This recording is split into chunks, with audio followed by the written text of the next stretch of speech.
Եծարգո պարոն փոխոսնակ, հարգելի գործընկերներ, ձեզ եմ ներկայացնում խաղային գործունեության կարգավորման մասին օրենքում եւ հարակից օրենքներում փոփոխություններ եւ լրացումներ կատարելու մասին օրենքների նախագիծը։ Փորձեմ բովանդակային ներկայացնել, թե ինչ խնդիր ենք ուզում կարգավորենք։ Այսօր մենք ունենք մի իրավիճակ, երբ խաղային ոլորտը էականորեն փոփոխություններ է կրել։ Հասանելի են դարձել մի շարք բջջային հավելվածներ, ինտերնետ կայքեր, որոնց միջոցով խաղադրույքներ կատարելը եւ ինտերնետ շահումով խաղերի մասնակցելը դարձել է ծայրաստիճան հասանելի եւ դրա հետ մեկտեղ առաջ են եկել մի շարք մարտահրավերներ։ Մենք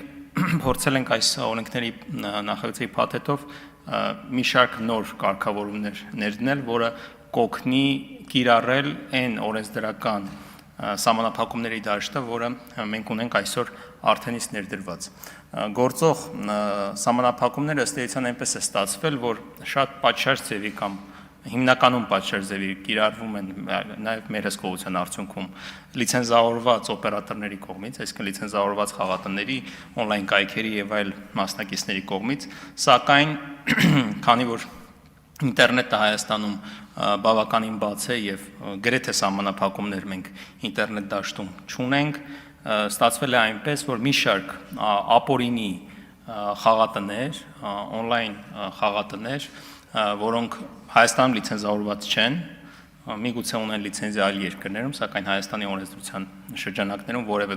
գործընթաց չեն անցել, իրենց ծառայություններն են առաջարկում եւ մատուցում Հայաստանի Հանրապետության քաղաքացիներին, ընդ որում ունենք դեպքեր, երբ այդ ծառայությունները ոչ թե ուղղակի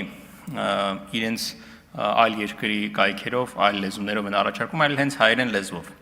Այսինքն թիրախավորված հենց հայկական շուկայի համար այդ միևնույն ժամանակ չունենալով որևէ լիցենզիա, չվճարելով Հայաստանում որևէ տեսակի հարկեր, պետական տուրքեր, սահմանված այլ վճարներ։ Այս ամենը կարգավորելու հետ կապված իհարկե օրենսդիրը նախկինում էլ փորձել է մի շարք կարգավորումներ ներդնել եւ գործադիրը փորձել է այդ կարգավորումները կիրառել, բայց մեր համոզմամբ այդ կարգավորումները բավականաչափ արդյունավետ չեն։ Մասնավորապես գործող օրենսդրությամբ հնարավորություն կա ինտերնետ տարածքում կիրառել որոշակի արգելափակումներ, սակայն այդ արգելափակումների կիրառումը նախ ինքնին բավականաչափ արդյունավետ չէ, որովհետև կան տարբեր շրջանցման մեխանիզմներ, VPN-ների մասին բոլորս տեղյակ ենք, բայց բացի դրանից նաև մեր բյուրոկրատական գործընթացը, որը նկարագրված է օրենքով, բավականին դանդաղկոտ է եւ ժամանակատար։ Արդյունքում մինչև մենք գործընթաց եք իրականացնում, օրինակ 50 կայք արգելափակելու համար, այդ գործընթացի ավարտին արդեն համապատասխան կազմակերպությունները ստեղծած են ևս 50 կայք, որը նույն գործընթացով պետք է անցնել։ Այս ամենով պայմանավորված մենք առաջարկում ենք ներդնել երաստիճան պաշտպանության համակարգ, որը ուզում եմ նշել, որ չի ամբողջովին վերացնելու վտանգը, բայց կարծում ենք էականորեն նվազեցնելու է հնարավոր սպառնալիքները։ Այսպիսով, ինչպես արդեն նշեցի, ինտերնետ սահմանափակումների հետ կապված գործընթացը այսօր էլ օրենսդրությունում կա, մենք առաջարկում ենք այդ գործընթացը պարզեցնել եւ PEC տիրույթում կստեղծվի ինտերնետային ռեսուրս, որտեղ օպերատիվ կերպով ամենօրյա ռեժիմով մեր աշխատակիցները կավելացնեն այն կայքերը, որոնք ենթակա են արգելափակման մեր մշտադիտարկման օպերատիվ աշխատանքների արդյունքում, որը հնարավորություն կունենա նաեւ ստուգել եւ տեսնել այլ շահագրգիռ կողմեր, շահագրգիռ մարմիններ, այդ թվում նաև լիցենզավորված օպերատորները եւ իրենց եւս ներդրում ունենալ այդ ամենի մեջ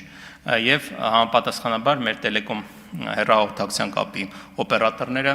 պարտավորություն կունենան նմանատիպ ցանկում հայտնված կայքերը, այսպես կոչված սև ցանկում հայտնված կայքերը արգելափակել։ Ըստ էության Հայաստանում կգործեն միայն այն կայքերը, որոնք որ կլինեն սպիտակ ցանկում, անգլերեն white list է կոչվում, որը լիցենզավորման շրջանակներում արդեն կարգավորված է, այսինքն այդ կայքերը կունենան համապատասխան լիցենզիա Հայաստանում գործելու եւ կգործեն։ Իսկ դրանցից զատ բոլոր կայքերը, որոնք կայացվեն սև ցանկերում, դրանք արգելափակվեն։ Երկրորդ պաշտպանության շերտը, որ առաջարկում ենք ավելացնել, որ կարծում ենք շատ կարեւոր է, դա վճարաշարքային համակարգերի հետ է կապված։ Բնականաբար այս կայքերը պետք է ինչ-որ տեղից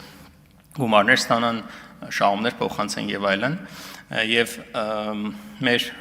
վճարաշվարկային համակարգը իհարկե այսօր էլ որոշակի առումով փորձում է սահմանափակել, բայց ոչ բավական կարծում ենք արդյունավետ օրենքի շրջանակում կփորձենք դա ավելի համապարփակ արգելափակել։ Երրորդ շերտը գովազդն է, որին չհասցրեցի անդրադառնամ, բայց հարցերի ընթացքում կամ ելույթների շրջանակում կփորձեմ դրան եւս անդրադառնալ։ Շնորհակալություն։ Հավանիչ տեսանյութը եւ բաժանորդագրվիչ նորությունները բաց չթողնելու համար։